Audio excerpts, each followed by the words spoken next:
Yo yo yo yo yo, halo semuanya. Gimana nih kabarnya lur? Semoga dalam keadaan sehat dan mood yang baik-baik aja ya lur ya. Wudong Xiankun, Martial Universe, dunia persilatan atau apapun itu judul yang kalian tahu. Sejatinya ini adalah cerita petualangan seorang pemuda yang bernama Lindong dengan lika-liku perjalanan di dunia silatnya. Penasaran dengan ceritanya? Langsung saja kita bahas full season 1-nya. Let's go.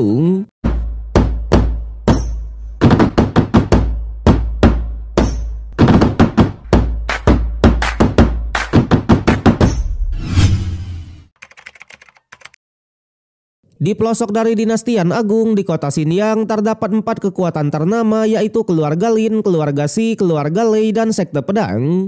Di sebuah hutan di kota Xinjiang terlihat ada seekor rubah putih yang sedang membawa batu emas pusaka yang sangat berharga.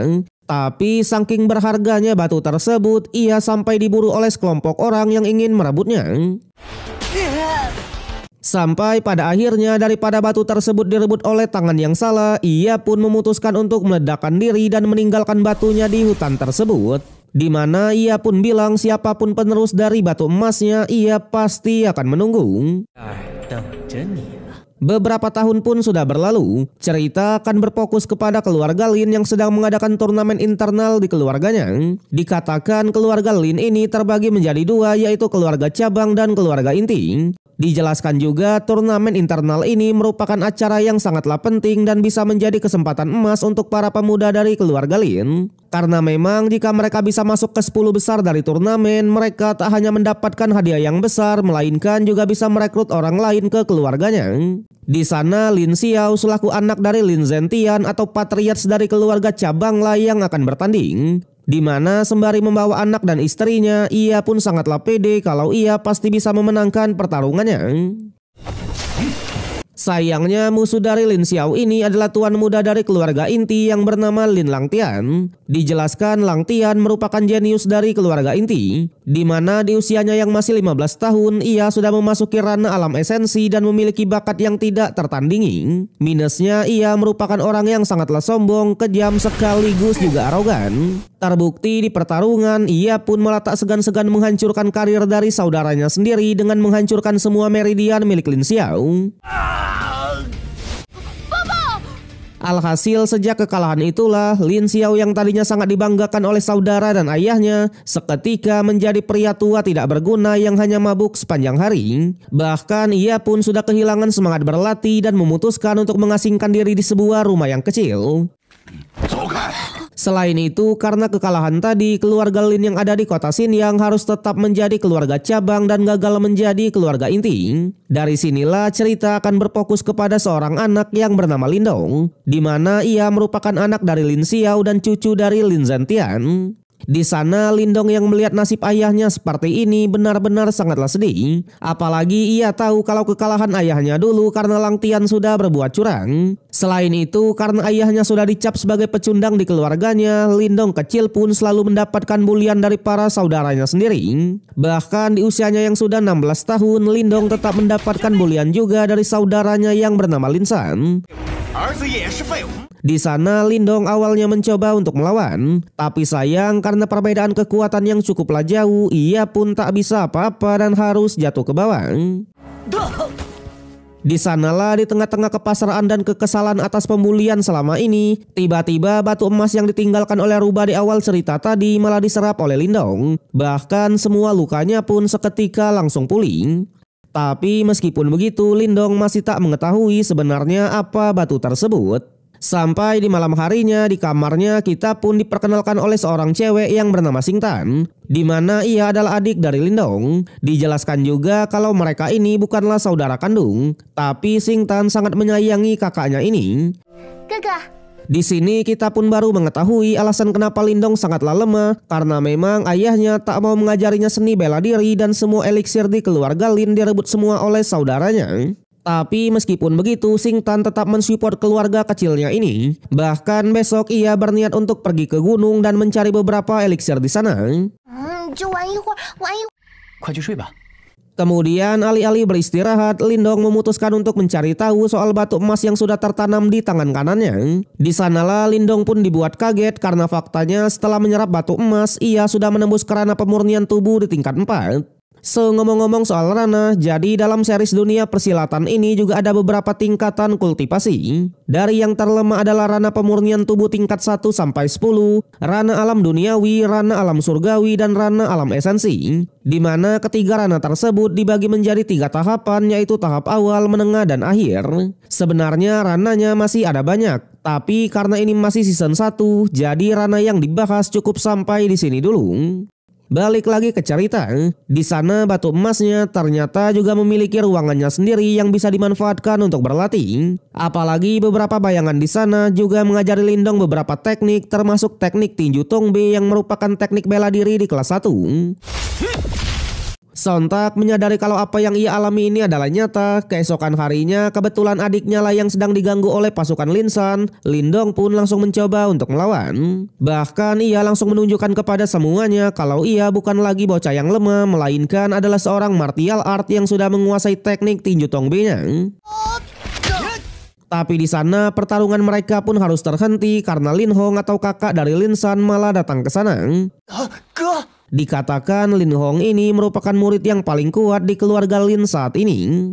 Di sana ia pun langsung mengatakan daripada mereka bertarung di sini, lebih baik mereka membuktikan diri saja di turnamen generasi muda keluarga Lin yang akan diadakan beberapa minggu lagi. Karena memang jika ia bisa menjuarai turnamen itu, maka ia pasti akan meminta kepada kakeknya untuk dinikahkan dengan Xingtan. Bahkan dengan pede ia pun mengingatkan agar Lindong mau menjaga masa depannya itu.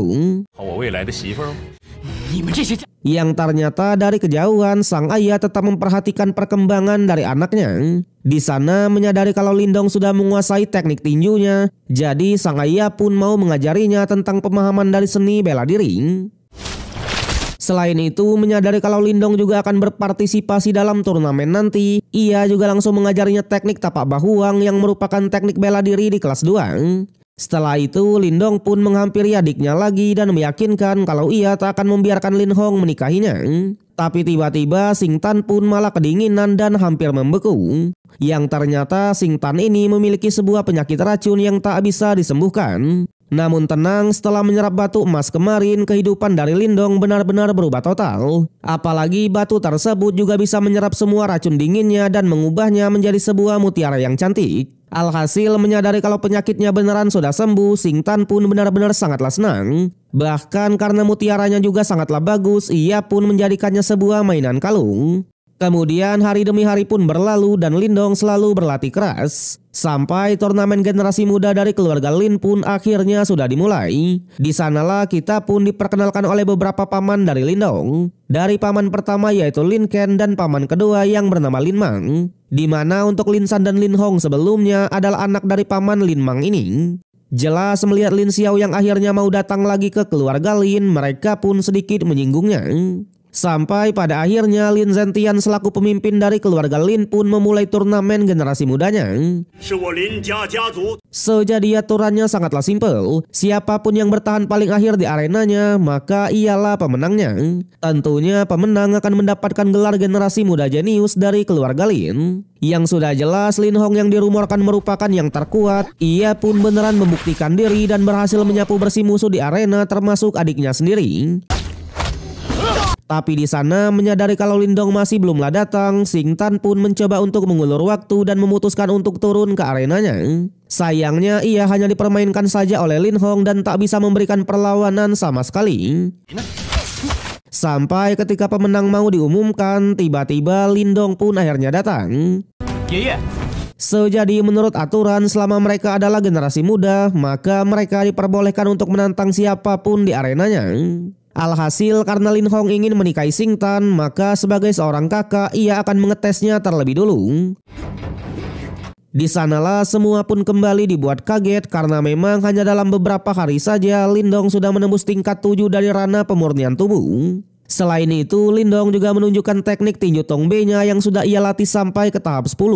Tak hanya teknik tinju, Lindong juga menunjukkan teknik tapaknya kemarin yang memang sudah disempurnakan. Alhasil Lin Hong yang sebelumnya sangat diunggulkan di turnamennya sekarang sudah mulai terkena mental. Apalagi Lindong benar-benar mendominasi pertarungannya. Di sana Lindong pun bilang selama ini ia, adik dan ayahnya selalu mendapatkan bulian dari mereka. Tapi jelas sekarang ia pun tak akan diam lagi dan langsung membuktikan diri dengan memenangkan turnamen ini. Dengan ini Lindong yang tadinya adalah bocah yang lemah dari keluarga seorang pecundang berhasil mengangkat lagi derajat keluarganya, ya kan?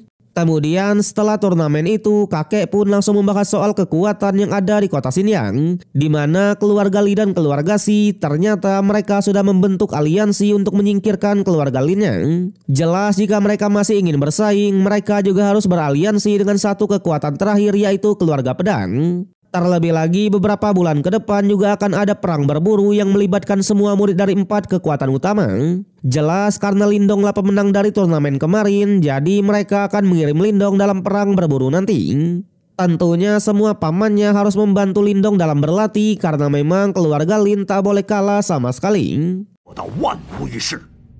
Sedangkan di kediaman dari keluarga Xi, di sana kita pun diperkenalkan oleh beberapa karakter baru yang salah satunya adalah patriarch dari keluarga Xi yang bernama Xi Xian, serta satu muridnya yaitu Xi Yingying dan patriarch dari keluarga Li yang bernama Li Bao. Tentunya menyadari kalau Lindong lah yang akan mewakili keluarga Lin, mereka pun tak gentar sama sekali. Karena menurutnya mau itu Lindong, Lin Hong, Li Mao dan Li Chao Nima, semuanya tak ada apa-apanya di hadapan dari muridnya yang bernama Lili yang sudah menembus kerana alam duniawi. Sampai singkat cerita perang berburu pun akhirnya tiba. Di sana di sebuah arena di kota Xinyang dijelaskan kalau mereka akan berburu monster harimau naga api yang katanya sudah setara dengan martial art di ranah alam surgawi. Dijelaskan juga setelah beberapa bulan ini Lindong sudah menembus kerana pemurnian tubuh tingkat 9. Di sana terlihat tak hanya keluarga Lin, keluarga Xi dan keluarga Li, sekte pedang pun juga akhirnya datang, di mana patriarchnya bernama Lo Cheng dan tuan mudanya yang bernama Wu Yun. Sejadi peraturan dalam perlombaan ini sebenarnya cukuplah simpel, di mana mereka tak boleh bertindak curang apalagi sampai membunuh. Tentunya mereka juga tak perlu mengalahkan monster harimaunya, melainkan hanya perlu mendapatkan satu sisiknya saja. Dengan begitu mereka sudah bisa menjadi pemenangnya dan akan mendapatkan gelar Raja Pemburu. Dengan ini perburuan pun sudah resmi dimulai. Di sana terlihat pasukan dari keluarga Xi dan Li beneran langsung bergerak agresif dan melawan monster harimaunya. Sedangkan untuk Lindong dan adiknya, mereka pun dihampiri oleh Wu Yun yang mengajaknya untuk bekerja sama. Di mana menyadari kalau harimaunya sudah terluka parah karena serangan dari pasukan Lili, Wu Yun pun langsung mengatur sebuah strategi untuk mendapatkan sisik harimau. Tentunya untuk masalah hadiah akan dibagi rata. Alhasil Lindong pun setuju akan hal itu dan mereka pun langsung menyergap pasukan musuh. Di mana Lindong lah yang menahan amukan Lili, Wu Yun akan mengambil sisik harimau dan Xing Tan akan membantu dari belakang. Yang tanpa diduga strategi mereka ini benar-benar sangat efektif. Bahkan Wu Yun bisa mendapatkan sisiknya dengan mudah.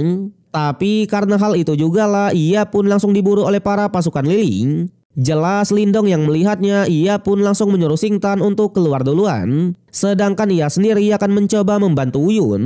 Tapi sayangnya dalam proses melarikan diri, Wu Yun malah terkena sebuah jebakan. Yang ternyata jebakan ini sudah disiapkan oleh Lili untuk menjebak monster harimau. Apesnya malah Wu Yun lah yang terkena jebakannya. Tak hanya itu, melihat Lindong yang juga berhasil nyusul, Lili pun malah melemparkan Wu Yun ke sebuah goa atau kandang dari harimau api. Sontak sebagai seorang teman alih-alih melarikan diri, Lindong malah masuk juga ke kandang dari harimau tersebut ya lur ya. Jelas mereka yang melihatnya hanya tertawa tipis karena katanya Lindong dan Wu Yun pasti akan meninggoy. Dan benar saja di dalam kandangnya itu ternyata monster harimau yang mereka lawan tadi sudah kembali lagi. Tapi bedanya monsternya ternyata sudah sekarat dan seketika langsung meninggoy di tempat. Bahkan alih-alih dalam bahaya mereka malah mendapatkan rezeki yang melimpah karena mendapatkan 2 anak dari harimau apinya. Alhasil karena monster ini bisa dilatih dan bisa menjadi rekan, mereka pun langsung mengambilnya dan membagi rata. Sementara untuk Lili dengan pede ia pun keluar dari arena dan menunjukkan sisik dari harimau api. Di sana ia juga memutar sebuah cerita dan mengatakan kalau Lindong dan Wu Yun melompat ke kandang harimau api dan mungkin juga sudah meninggoy. Sontak semua yang mendengarnya benar-benar sangatlah kaget sekaligus tidak percaya. Tapi untungnya di saat itu juga lah duo barbar ini pun akhirnya muncul. Tentunya tak hanya muncul saja, mereka juga menunjukkan penemuannya, yaitu 2 anak dari harimau tadi. Selain itu, Yun pun juga langsung membongkar kebusukan dari Lily yang sudah melemparkannya ke dalam kandang harimau api. Namun di sana Lily juga tak mau kalah dan mengatakan jika timnya tidak melukai monster harimau, mereka tak akan bisa mendapatkan anak-anaknya.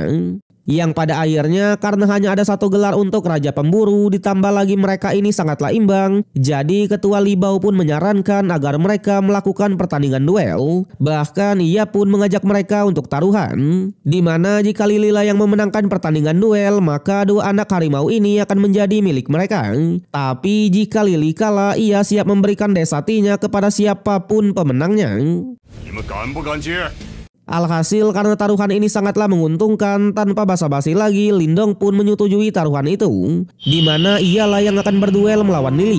Sontak semua lagi-lagi dibuat kaget, termasuk kakek Lin itu sendiri. Apalagi jika dilihat dari perbedaan Rana, Lindong sudah kalah jauh.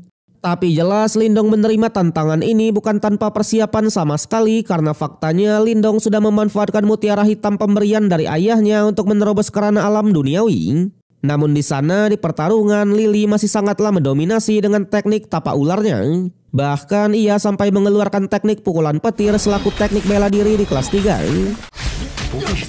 Tapi sayangnya sebagai salah satu jenius dari keluarga Lin, Lindong pun juga menunjukkan kapabilitasnya dan bisa membalikkan keadaan. Bahkan beberapa kali ia bisa memberikan serangan yang telak.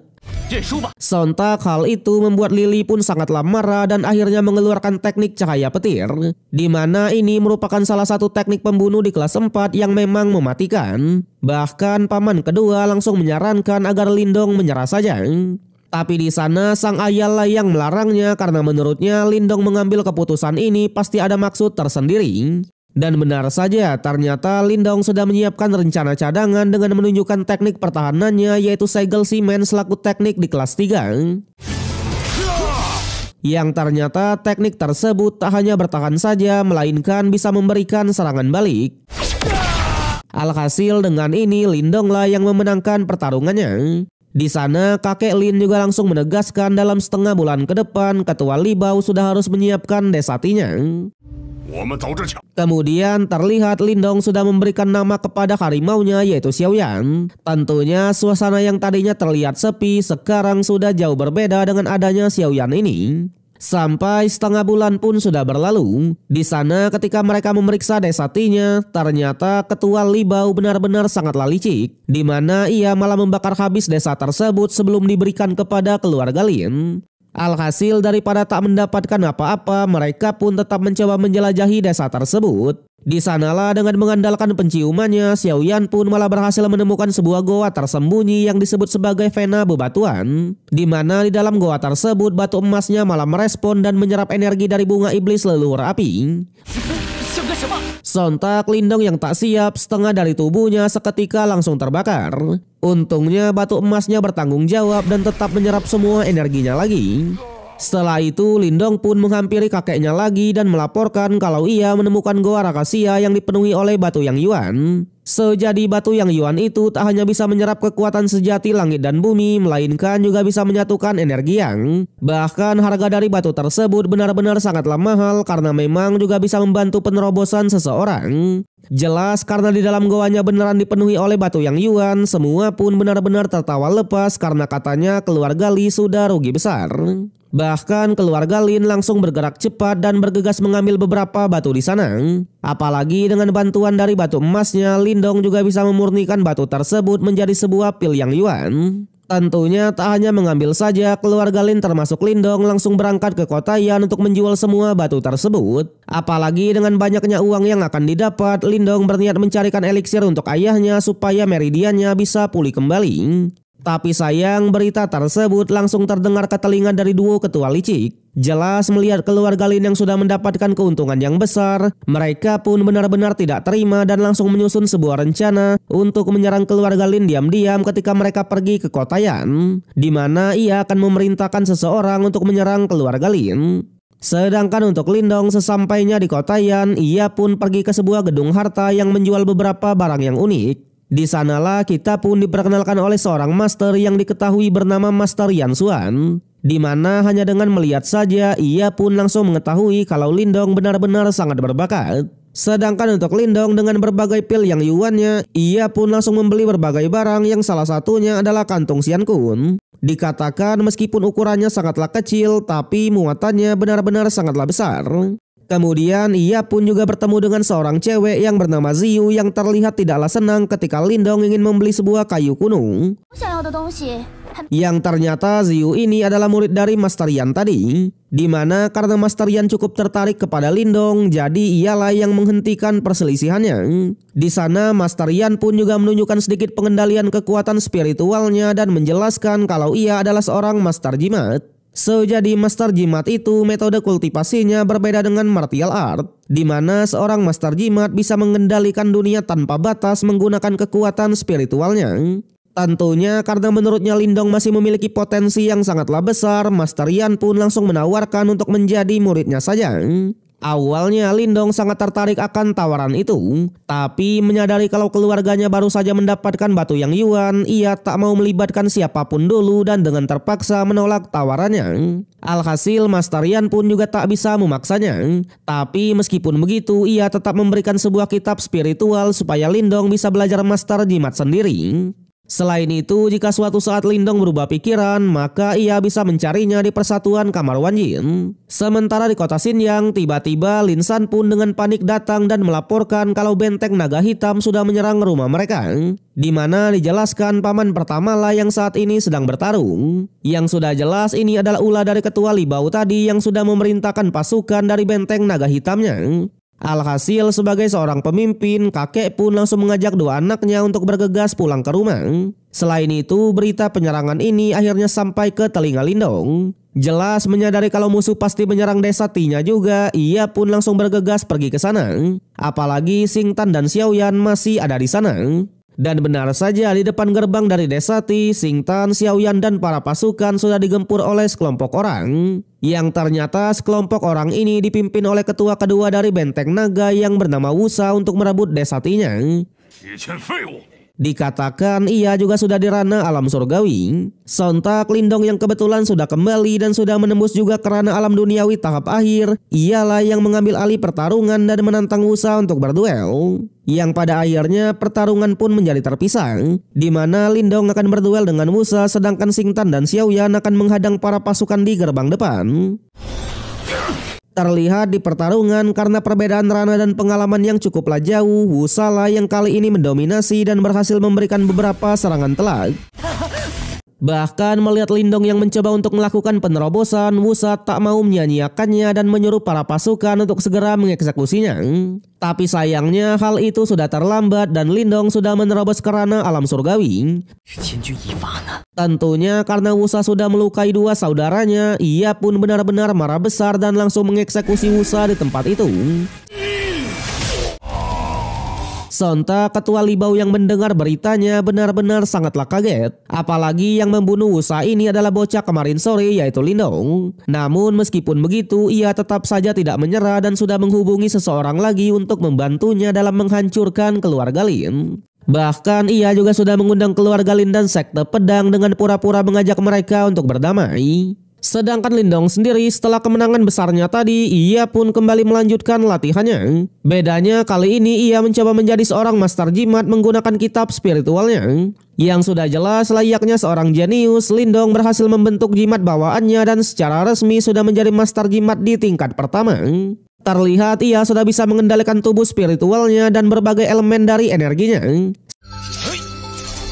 Setelah itu, ia pun juga berniat untuk mempelajari kayu kuno yang ia beli kemarin. Sayangnya di dalam kayu tersebut terdapat sebuah penghalang spiritual yang tak bisa ditembus sama sekali. Sampai singkat cerita, ia pun merasakan penerobosan dari kakeknya yang ternyata sudah di ranah alam esensi. Tapi di sana kakek Lin malah tidaklah terlalu senang karena menurutnya ranah alam esensi tahap pertama ini hanyalah sebuah jalan untuk memasuki dunia kultivasi yang sebenarnya. Karena memang setelah ranah alam esensi mereka akan menemukan berbagai ranah yang baru yang tentunya jauh lebih kuat. Namun di saat itu jugalah paman kedua pun datang dan mengabarkan kalau ia mendapatkan surat dari keluarga Si yang mengundang keluarganya untuk berdamai. Awalnya mereka pun sadar kalau ini pasti adalah sebuah jebakan. Tapi karena kakek Lin sudah menembus kerana alam esensi, jadi mereka pun tak gentar sama sekali dan pasti akan datang ke sana. Apalagi meridian dari ayahnya Lindong sekarang sudah pulih total dan ia juga sudah menembus kerana alam surgawi. Yang pada akhirnya bersamaan dengan ketua dari sekte pedang, mereka pun mendatangi kediaman dari keluarga Li. Yang sudah jelas undangan ini hanyalah sebuah jebakan saja karena memang sesampainya mereka di sana, mereka pun langsung disambut oleh musuh yang sangatlah kuat yang diketahui bernama Gu Ying. Di mana Gu Ying ini adalah wakil ketua dari sekte Suyi sekaligus seorang master jimat di tingkat 2. Yang ternyata ketua Li Bao sudah menjanjikan kepada Gu Ying selama ia bisa membantunya menghancurkan keluarga Lin, maka ia akan mendapatkan 60% keuntungan dari desatinya. Selain itu, Gu Ying ini juga terlihat tidak setia dan sangat serakah, karena katanya jika keluarga Lin mau memberikan penawaran yang lebih tinggi, maka ia pasti akan membantu mereka saja. Alhasil sebagai seorang master jimat, Lindong lah yang kali ini turun tangan untuk menghadapi musuh tersebut. Di sanalah semua pun dibuat kaget karena ternyata Lindong juga merupakan seorang master jimat. Yang pada akhirnya terjadilah pertarungan di antara sesama master jimat. Tapi di sana Lindong yang masih belum terbiasa dengan pengendalian kekuatan spiritualnya, ia pun cukuplah kesulitan. Apalagi Gu Ying juga mengeluarkan teknik jarum Huasen yang bahkan bisa menembus penghalang spiritualnya. Tapi lagi-lagi Lindong tidaklah kehabisan akal. Di mana menyadari kalau kayu kuno kemarin juga memiliki penghalang spiritual, ia pun malah memanfaatkan serangan musuh untuk menghancurkan penghalang dari kayu tersebut. Alhasil ketika penghalangnya berhasil dihancurkan, Lindong pun bisa mempelajari apa yang ada di dalam kayunya dan berhasil meningkatkan jimat bawaannya. Di mana jimat bawaan dari Lindong malah bisa menyerap kekuatan spiritual dari musuhnya. Sontak Gu Ying yang tadinya sangatlah pede sekarang sudah terkena mental. Bahkan ia pun meminta selama Lindong mau mengajarinya metode tersebut, ia pasti akan membantunya menghancurkan keluarga Li. Sayangnya Lindong tak peduli sama sekali yang membuat sekelas Master Gu Ying pun harus menghembuskan napas terakhir di hadapan dari King yang baru, ya kan?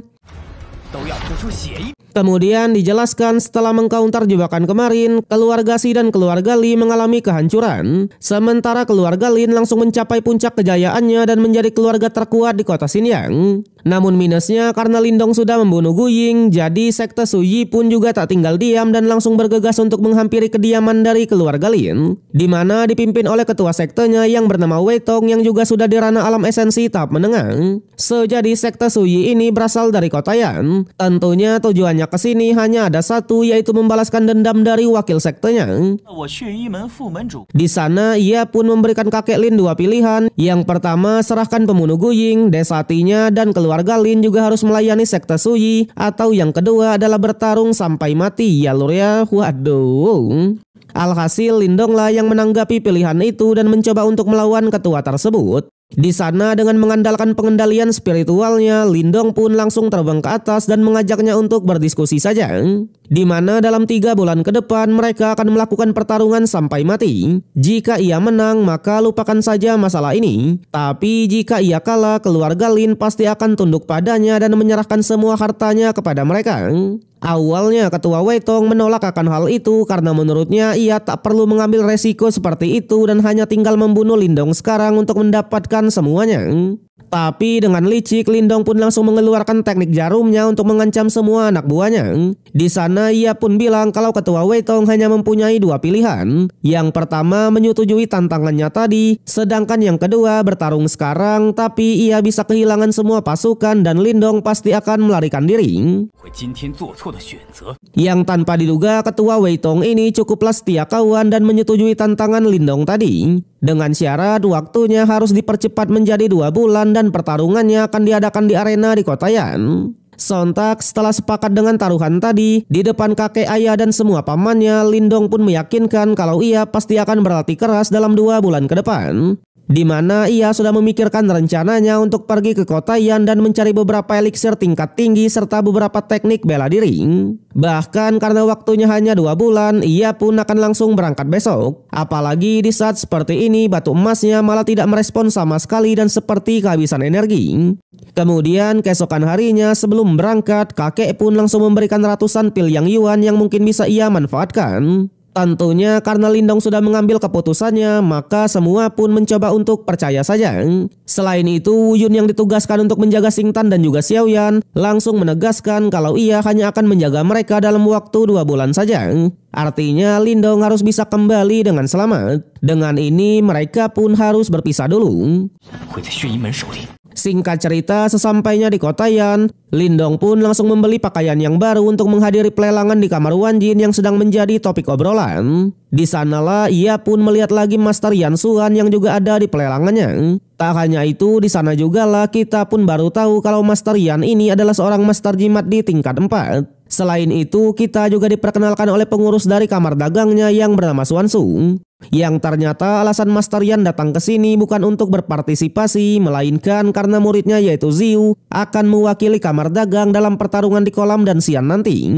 Kemudian pelelangan pun resmi dimulai, di mana satu persatu barang berharga pun diperlihatkan. Sampai rumput suling selaku eliksir di tingkat 5 pun juga dikeluarkan dengan harga awal 200 pilyang yuan. Dijelaskan eliksir ini dapat membantu kultivasi dari kekuatan spiritual. Yang sudah jelas layaknya Sultan Batu Bara yang baru, Lindong pun langsung memenangkan eliksir itu dengan harga 600 pilyang yuan. Di sanalah meskipun Lindong menyembunyikan energi spiritualnya, Master Yan pun tetap menyadarinya. Bahkan ia sampai dibuat kaget karena memang dalam beberapa bulan saja Lindong sudah menjadi seorang master jimat yang sesungguhnya.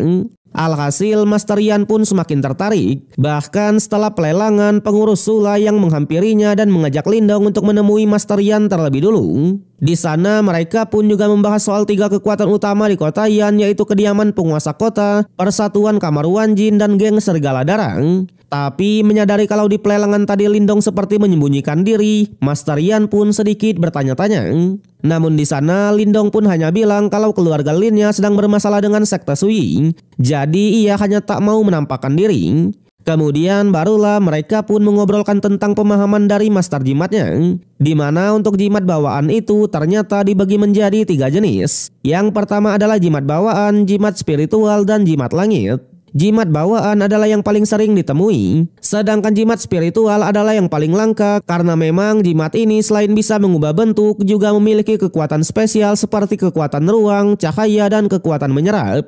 Yang ternyata ketika pertarungannya melawan Gu Ying kemarin, Lindong berhasil meningkatkan jimat bawaan menjadi ke jimat spiritual. Tapi yang paling mengerikan lagi adalah jimat langit, karena rumornya jika dikeluarkan bisa menelan seluruh dunia. Setelah itu barulah Master Yan pun to the point karena faktanya ia mengundang Lindong ke sini bukan hanya untuk mengobrol santuy melainkan ingin meminta bantuan. Jadi kolam dan Xian yang mereka bicarakan sebelumnya memiliki energi yin dan yang sangatlah murni. Bahkan jika mereka bisa menyerapnya, kultivasinya pasti akan meningkat pesat. Dijelaskan juga dulu kamar Wan Jin mendapatkan kolam itu di bagian timur dari kota Yan. Tapi juga ada kelompok lain yang menemukannya yaitu geng serigala darang. Yang ternyata mereka sudah membuat kesepakatan untuk melakukan pertarungan dalam memperebutkan hak dari kolam tersebut, di mana kedua belah pihak akan mengutus 3 generasi muda dengan sistem BU3. Jadi permasalahannya selain Ziyu dan 1 generasi muda, mereka masih kurang 1 anggota lagi untuk berpartisipasi. Tentunya tujuan Master Yan memanggil Lindong ke sini agar ia mau menjadi perwakilan dari kamar dagang dalam pertandingan nanti. Sontak Lindong yang tujuannya adalah latihan, ia pun tak keberatan sama sekali. Tapi dengan satu syarat, jika ia bisa memenangkan pertarungan nanti, maka kamar dagang harus memperbolehkannya untuk berendam di kolam dan Xian. Jelas hal itu membuat Ziyu pun cukuplah marah karena menurutnya Lindong sudah dikasih hati malah minta jantung. Namun untuk pengurus Su, ia juga tak keberatan sama sekali asalkan Lindong bisa memberikan kontribusi dalam pertandingannya. Kemudian Lindong pun memasuki lagi ruangan dari batu emasnya. Di sanalah ia pun bertemu lagi dengan rubah putih di awal cerita tadi. Sejadi rubah putih ini ternyata memiliki sebuah nama yaitu Xiao Diao, di mana ia mengaku sebagai siluman langit dan juga bisa berbicara. Bahkan ialah pemilik dari batu emasnya. Di sana jugalah ia pun menjelaskan alasan batu emas tidak merespon lagi karena memang Lindong tak pernah memasukkan kekuatan sejati ke dalamnya. Jadi batu emasnya tak memiliki energi lagi. Tentunya untuk mendapatkan kekuatan sejati ini salah satu caranya adalah pergi ke kolam Danxian. Selain itu dia pun juga menceritakan sedikit masa kelamnya, di mana ketika ia mendapatkan batu emas, ia diburu oleh sekelompok orang dan memutuskan untuk meledakkan diri. Bahkan ia pun harus menjadi jiwa monster seperti ini. Jelas karena sekarang Lindonglah pemilik dari batu emasnya, ia pun mengingatkan untuk tidak memberitahukan kepada siapapun soal batu tersebut. Yang pada akhirnya karena dialah pemilik dari batu emas sebelumnya, jadi Lindong pun mengajaknya untuk bekerja sama. Di mana selama ia mau membimbingnya dalam memahami batu emas, maka ia juga pasti akan membantunya dalam memulihkan kekuatannya. Bahkan Lindong pun sampai berjanji jika ia sudah bertambah kuat nanti, ia pasti mencarikannya eliksir di tingkat tinggi untuk menutrisi jiwa monsternya.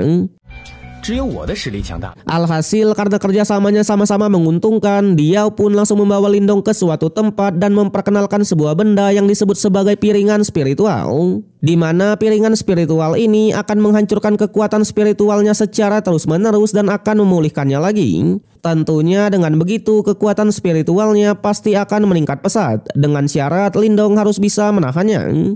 Dikatakan Rubah sendiri juga tak tahu siapa pencipta dari metode kultivasi ini, tapi ia pribadi hanya bisa menahannya sebanyak 5 kali. Alhasil tanpa basa-basi lagi demi bertambah kuat, Lindong pun langsung bergegas menggunakan piringan itu.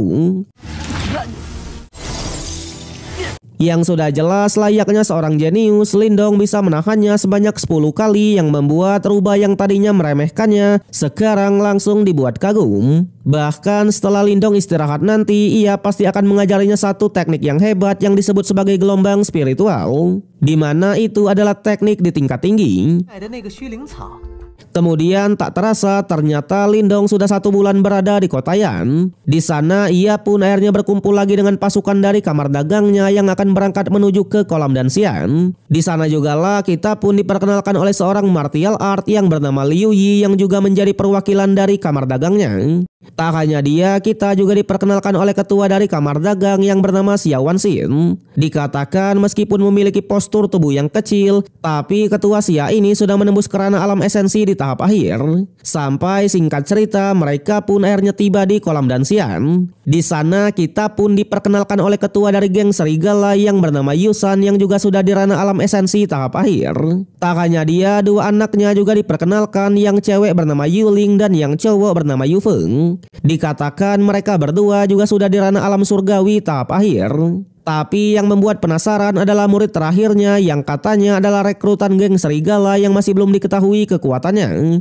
Yang ternyata selama bertahun-tahun mereka bersaing ini, tak ada satupun pemenangnya, yang membuat mereka pun memutuskan untuk mengadakan pertarungan BO3. Yang pada akhirnya tanpa basa-basi lagi, pertandingan pertama pun langsung dimulai, di mana Yuling akan menghadapi Ziyu untuk ronde pertama ini. Yang sudah jelas layaknya sikap arogannya sekaligus murid dari Master Yan, Ziyu pun menunjukkan kapabilitasnya dan berhasil mensecure kemenangan pertama. Jelas mereka hanya perlu 1 kemenangan lagi untuk memenangkan pertaruhan ini. Di sana sebagai seseorang yang juga master tombak, Liu lah yang turun di ronde kedua ini untuk melawan Yufeng. Sedangkan untuk rubahnya di tengah-tengah pertarungan itu, ia pun malah keluar sendiri dan bergegas pergi ke kolam Danxiannya terlebih dulu. Tapi sayangnya energi dingin di dasar kolamnya benar-benar terlalu kuat yang membuat ia pun tak berani mengambil resiko dan hanya bisa menunggu Lindong saja.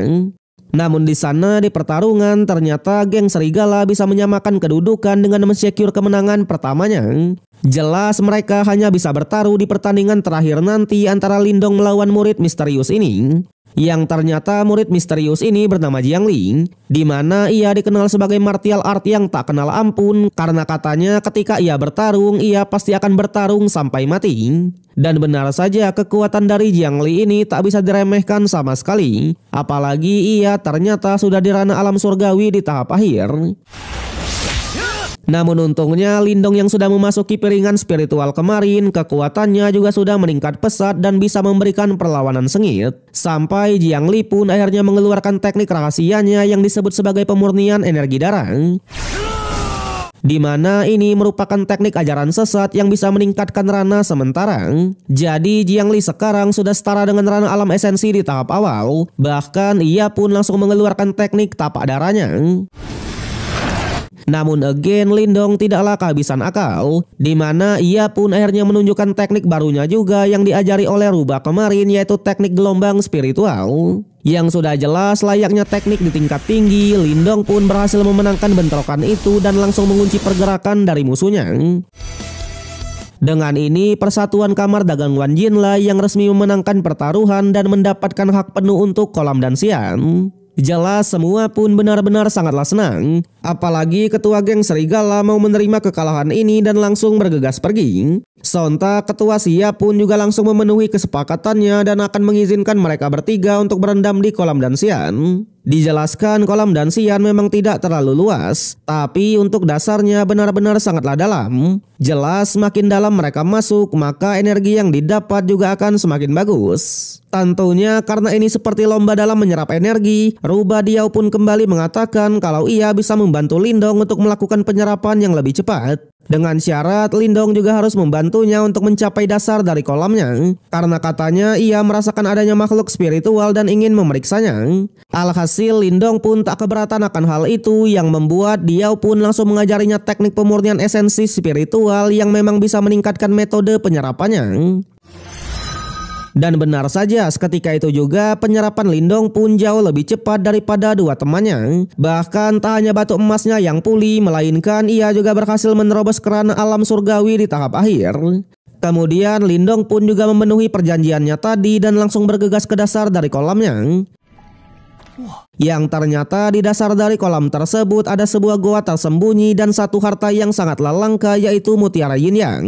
Jadi mutiara yin yang ini adalah harta karun yang terbentuk selama bertahun-tahun melalui energi yin dan yang. Tentunya jika Lindong bisa mendapatkannya, maka untuk menembus ranah alam esensi bukanlah hal yang sulit. Tapi minusnya mutiara tersebut juga sudah dijaga oleh jiwa monster dari ular piton biru. Jelas untuk yang kali ini karena rubahnya ingin menyerap jiwa tersebut, Lindong pun sampai meminjamkan sedikit kekuatan spiritualnya. Namun sayangnya alih-alih berhasil, Ruba Diao malah membangunkan wujud aslinya yang membuat mereka pun menjalankan rencana kedua, di mana Lindong kembali menyalurkan kekuatannya ke dalam batu emas untuk membantu Ruba Diao menunjukkan wujud monsternya. Alhasil tak butuh waktu yang lama, ia pun akhirnya berhasil menyerap jiwa dari ular tersebut. Minusnya setelah penyerapannya, Ruba Diao benar-benar langsung tak memiliki tenaga lagi dan harus beristirahat sementara waktu. Yang pada akhirnya karena rubahnya sudah sedikit berkorban, Lindong pun langsung mengambil semua mutiaranya dan berkumpul lagi dengan semua rekan-rekannya. Di sanalah pengurus Su pun sedikit bertanya-tanya tentang masalah Lindong dengan sekte Su Ying. Alhasil Lindong pun tak mau menutupinya lagi dan menceritakan semuanya, di mana beberapa hari lagi ia akan bertarung mati-matian melawan Wei Tong selaku ketua dari sekte Su Ying. Tentunya permasalahannya ini terjadi dalam beberapa bulan yang lalu, di mana wakil ketua sekte Su Yi yaitu Gu Ying membuat masalah dengan keluarganya yang membuat ia pun dengan terpaksa membunuhnya. Sontak semua pun benar-benar sangatlah kaget. Tapi alih-alih terlihat takut, ketua Xia malah mau memberikan posisi kepada Lindong di kamar dagangnya ini. Dengan begitu mereka akan menjalin sebuah hubungan dan pasti akan saling membantu. Yang sudah jelas Lindong pun juga tak menolak sama sekali. Yang ternyata geng serigala darah itu adalah musuh bebuyutan dari kamar dagang, di mana geng tersebut mendapatkan dukungan dari sekte Su Ying. Jelas jika Lindong bisa membunuh ketua Wei Tong di pertarungan nanti, maka kamar dagang pasti sangatlah diuntungkan. Dan oleh sebab itulah mereka siap membantu Lindong mati-matian untuk mempersiapkan duelnya nanti. Alhasil Lindong pun mengatakan kalau ia masih kekurangan teknik bela diri yang hebat untuk memurnikan kekuatan sejatinya. Di sana ia pun meminta agar mereka mau mencarikannya teknik bela diri tersebut. Untungnya secara kebetulan beberapa minggu yang lalu kamar dagang sempat membeli teknik bela diri Sanyang yang bisa membuka 15 meridian di tubuhnya. Tentunya pengurus Su pun langsung memberikannya kepada Lindong secara cuma-cuma. Alhasil Lindong pun juga sangatlah berterima kasih dan langsung bergegas mempelajari teknik tersebut. Yang tanpa diduga dengan bantuan dari batu emasnya juga, Lindong tak hanya bisa membuka 15 meridian, melainkan 22 meridian di tubuhnya sudah terbuka semua. Setelah itu ia pun juga langsung menelan mutiara yin yangnya tadi, yang membuat Lindong benar-benar sudah siap tempur karena sudah menembus kerana alam esensi di tahap awal, sekaligus resmi menjadi seorang master jimat di tingkat 2. Tak hanya itu, keesokan harinya Lindong pun juga mendapatkan kejutan yang lebih besar, yaitu bertemu lagi dengan keluarganya termasuk dengan adiknya juga. Yang ternyata mereka semua sudah tiba di kota Yan beberapa hari yang lalu, di mana kamar daganglah yang sudah menyiapkan tempat tinggalnya. Jadi untuk para murid dari keluarga Lin sudah mereka pindahkan ke tempat yang aman. Selain itu, mereka juga berniat untuk pindah beneran ke kota Yan dan akan mengatur bisnis di sini. Apalagi Lindong juga sangatlah yakin kalau ia bisa memenangkan duelnya nanti. Alhasil kakek Lin pun tak mau mempercayainya begitu saja dan langsung mengetes cucunya itu. Dan benar saja, mereka pun langsung dibuat kaget dengan perkembangannya karena faktanya Lindong bahkan sudah melampaui kekuatan dari kakeknya, di mana ia sudah menembus kerana alam esensi di tahap awal. Jelas mereka pun benar-benar tertawa lepas karena katanya dalam sejarah keluarga Lin, Lindonglah adalah master di ranah alam esensi yang paling muda. Yang pada akhirnya pertandingan duel pun akhirnya digelar juga, di mana layaknya pertarungan bergengsi yang mempertaruhkan hidup dan mati, semua warga pun menyaksikan pertandingannya. Apalagi kedua peserta juga langsung terjun ke arenanya dan siap mempertontonkan pertarungan yang epik. Tapi di sana di tempat keluarga Lin yang sedang menonton malah ada satu orang yang cukuplah mencurigakan. Sedangkan di pertarungan keduanya sama-sama menunjukkan kekuatannya dan keagresifannya masing-masing. Yang ternyata layaknya pertarungan hidup dan mati, arenanya sudah ditutupi oleh pelindung spiritual yang membuat kedua peserta tak akan bisa kabur sama sekali. Yang pada akhirnya Wei Tonglah yang membuka serangan pertama dengan teknik dari tinju badangnya. Berbeda dengan Lindong, ia mencoba untuk bertahan saja sembari mencari sedikit celah. Sampai Lindong pun kembali menjaga jarak dan memaksa musuh untuk adu bentrokan serta menyelesaikannya dengan satu serangan. Tapi sayangnya ketika sudah mulai tersudut, Wei Tong malah bertindak curang, di mana sosok mencurigakan yang menonton di keluarga Lin tadi ternyata adalah mata-matanya dan merupakan master jimat di tingkat 2. Bahkan Doi pun langsung mencoba mengancam Xing Tan untuk mengganggu kefokusan dari Lindong. Alhasil strategi licik tersebut beneran sangat efektif yang membuat Lindonglah yang harus terkena serangan telak. Sontak pengurus Su dan ketua Sialah yang merasa sangat bersalah karena tak memperhatikan keamanannya. Sampai Master Yanlah yang mencoba untuk pergi ke sana. Sedangkan di arenanya, Wei Tong pun langsung memanfaatkan momen ini dan langsung menyerang habis-habisan. Alhasil karena fokusnya sudah terganggu, Lindong pun benar-benar sangatlah kacau dan harus menerima beberapa serangan telak. Sampai Lindong pun akhirnya teringat pada saat pertarungannya melawan Gu Ying dulu, di mana teknik jarum Hua Shen bisa menghancurkan penghalang spiritualnya. Yang pada akhirnya ia pun hanya bisa bertaruh dan akan fokus menyelamatkan adiknya dulu, di mana ia hanya menahan semua serangan musuh sembari memanfaatkan sedikit celah untuk melemparkan jarum miliknya. Alhasil setelah musuh sedikit lengah, puluhan jarum Hua Shen pun dilemparkan. Dengan begitu Lindong tak hanya bisa menyelamatkan adiknya saja, melainkan juga bisa memberikan serangan yang telak kepada ketua tersebut. Di saat yang sama, Master Yan pun akhirnya datang dan sudah menyapu bersih semua mata-mata yang ada, termasuk seseorang yang mencoba menyerang diam-diam. Alhasil Lindong pun bisa tenang kembali dan siap melanjutkan pertarungannya. Jelas untuk yang kali ini Lindong tak akan menahan diri dan langsung mengeluarkan segel simen di tingkat 4-nya.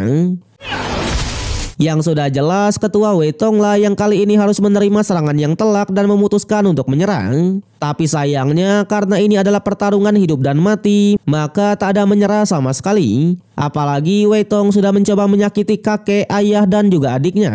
Jadi ia pun tak akan melepaskannya dan beneran langsung mengeksekusinya di tempat itu.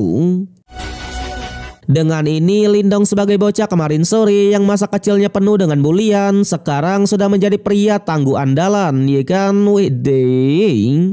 Di sana dijelaskan dengan kemenangan ini sekte Su Yi pun dinyatakan langsung musnah. Sedangkan keluarga Lin menjadi sangat terkenal di kota Yan. Apalagi setelah beberapa bulan berlalu, keluarga Lin beneran memutuskan untuk pindah ke kota Yan dan membangun bisnis batu yang Yuan. Selain itu, posisi yang diberikan oleh ketua Xia kepada Lindong di kamar dagangnya juga nggaklah main-main, yaitu seorang pejabat. Dengan ini hubungan antara keluarga Lin dan kamar dagang pun juga semakin erat. Bahkan ketua Xia sampai menghampiri keluarga Lin dan berniat memberikan rumput suling kepada Lindong.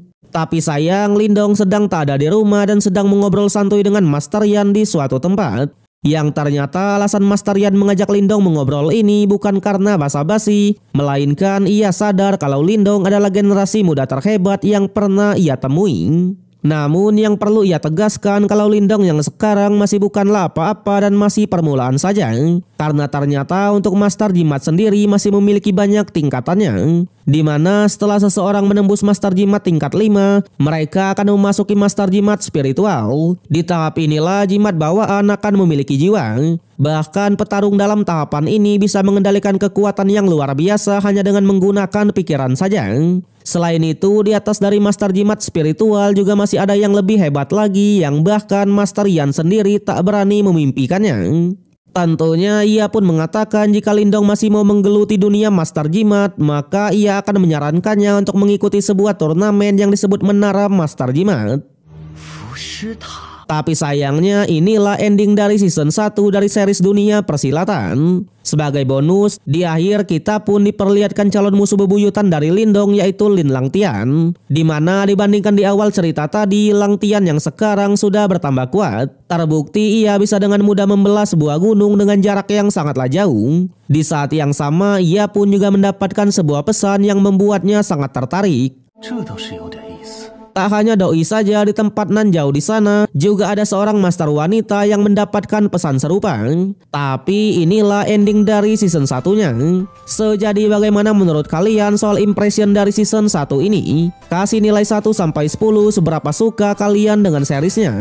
Ya meskipun ini adalah Donghua yang cukup lama, tapi dari segi grafik dan alur cerita memang tidaklah mengecewakan. Tentunya Mimin akan segera membahas season 2-nya dan melanjutkan lagi petualangan dari Lindong dalam lika-liku dunia silatnya.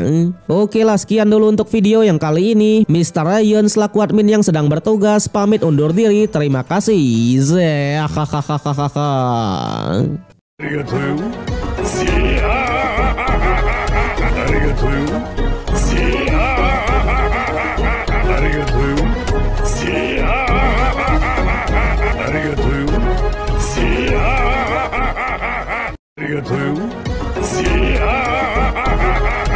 Arigatou.